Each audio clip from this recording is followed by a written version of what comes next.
Hi there, I'm Dave. Welcome to Dave's Shed.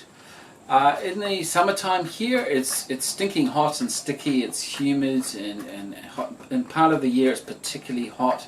So I actually spend more time working just outside of the workshop than inside it. And in fact, I reduce the amount of time I actually spend doing my hobby because it's just quite uncomfortable. So when these industrial fans came on sale, I rushed out and brought two of them. So you might be wondering why it's not turned on. So I'll explain that. I'll explain the good, the bad and the ugly as I see it for having these big fans in a hobby workshop. So stick around.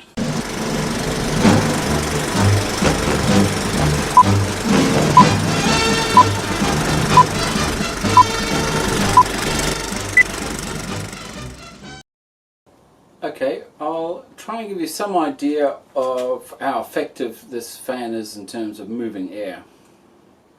So this is on speed 1, and let's just give it a minute to come up to speed.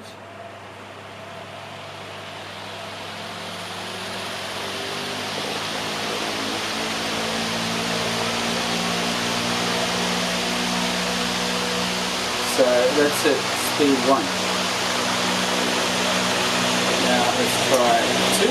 So speed 2.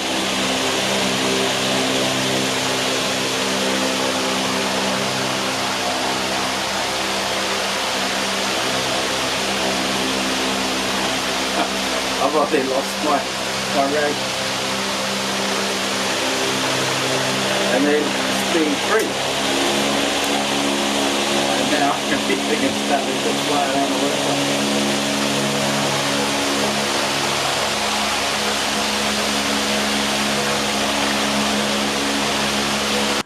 And this is on 1.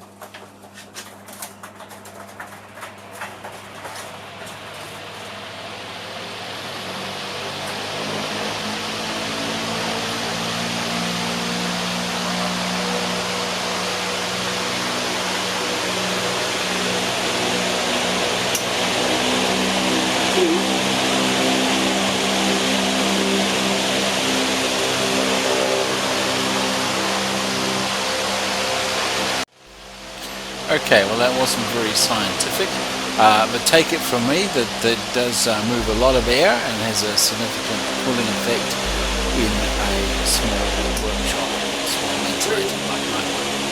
So I'll take you through the assembly and the features of this fan, and then also explain my experience and why I haven't got it turned on.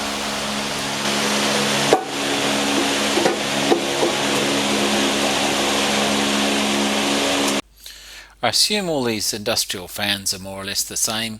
Some assembly is required, but it's all fairly simple. You'll need these basic tools, but there's nothing special there. So first of all, you bolt the foot on, and then you'll be able to stand it up and bolt the motor assembly to the top. And there's 4 bolts to attach the grill. Before you attach the fan blade, you want to make sure that you've positioned this grill so that down the bottom, near the bottom, is a very small hole. And you want to orientate this grill so that that hole is down the bottom, so that it makes it easier when you come to place the front cover on. So you would orientate this with this small hole down the bottom, fix the fan blades on, and then this part here, it has a fixed clip at the top, and all the other clips all the other clips are movable, they'll clip in. So you want to align it that way, and then you can simply hook this front cover over the top, and it will all come together nicely. So that's the only gotcha really about constructing this, is making sure you position that small little hole at the bottom. There's a very small little nut and bolt to fix that. The fan claims to have an airflow of 290 cubic meters per minute, and it is very good. I've got no reason to doubt them. It's a 280 watt motor. The diameter of these blades, the circumference of these blades, is 750 millimeters. And it's a very good fan. The height is adjustable. I haven't shown you that. As you can see, I've got it down near about the minimum height, but the height can be adjusted. You can also get these fans with a mount so that they're mounted up on the wall instead of on a pedestal. But the pedestal version has a very heavy foot, and it's not going to tip over. It's designed for workshop industrial type use. Looking at the back of the fan, it has this screw here which you can loosen off if you want to change the tilt of the fan, to change the angle of it. As you can see, it has 3 speeds with a knob on the side of the fan here, and this is the arm for allowing it to oscillate. You can remove this thumb screw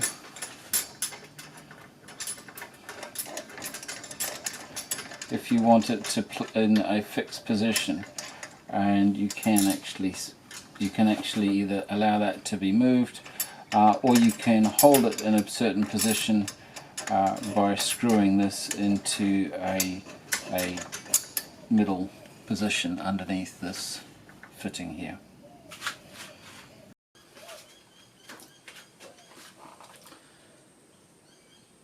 Okay, so I've talked about the airflow, or how to assemble it, and they are very effective. They're very effective fans, and I really appreciate the cooling effect here in the summer. So why isn't it turned on? The main problem is that I don't have anywhere near adequate dust collection set up at the moment. That's a work in progress, and I'm very slowly improving that, but at the moment it's just not there. It's just not good enough.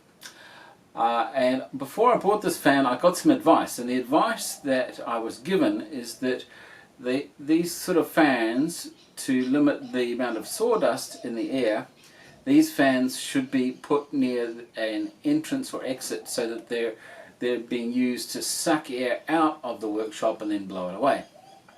And of course I didn't take that advice. I went and straight away set up the fan in the back of the workshop. So what's happening is it's just picking up the sawdust and then just blowing that sawdust all over the workshop, which is very bad for your health.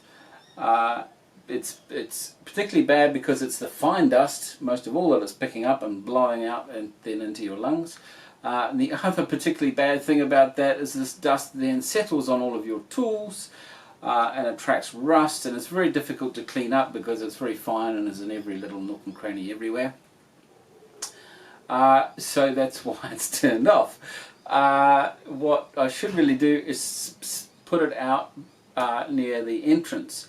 However, these pedestal fans have very heavy feet, and so it is not at all easy to move around, and in my workshop I haven't got space. Unless I actually pick it up over my shoulders, I don't have space to move it around, so that's not so easy.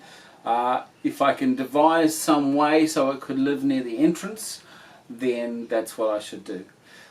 So that would be my recommendation to you. I have only used it a little bit this summer, even though it's been really hot. And then only when I don't have machines going that are going to generate sawdust. So bit of a lesson there for me. So at some point I will get this moved to the front of the workshop so I can use it to suck air out of the workshop. So I will still have airflow through the workshop.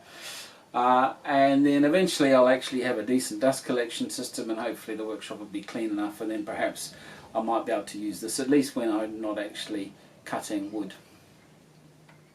So that's my review. We covered how to assemble it, that it is actually the brilliant fans, but there are some cons to using it in a small wood workshop. So that's my review of the industrial fan. Obviously I've reviewed it in the context of a small woodworking workshop, so your experience might be a bit different. They certainly have a good amount of airflow, which is what they're for, obviously, so that's great. Before I wrap up, a special shout out to Danny. Danny's one of my subscribers who watches all of my videos, so thank you, Danny, that's great. And thank you to all my subscribers and viewers, I really appreciate it.